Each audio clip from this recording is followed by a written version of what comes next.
Kasus suami tikam leher istri hingga tewas terus didalami Polres Badung.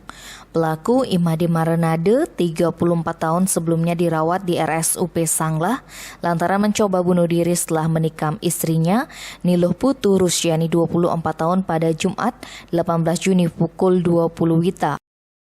Kasubag Humas Polres Badung, Ibtu Ketut Gedeoka bahwa dikonfirmasi Senin 21 Juni mengatakan akan memintai keterangan pelaku karena kondisinya sudah semakin membaik. Pihaknya belum dapat menyimpulkan motif dari pelaku tega menghabisi nyawa istrinya di rumahnya di Banjarsibang, Desa Jagopati, Abian Semal, Badung. Namun sumber kepolisian yang enggan disebut namanya menerangkan dari hasil penyelidikan sementara, kronologi kejadian itu terjadi di garase depan rumah. Saksi yang tak lain ayah pelaku, Imade Geliduh 60 tahun, saat itu baru keluar dari kamar mandi.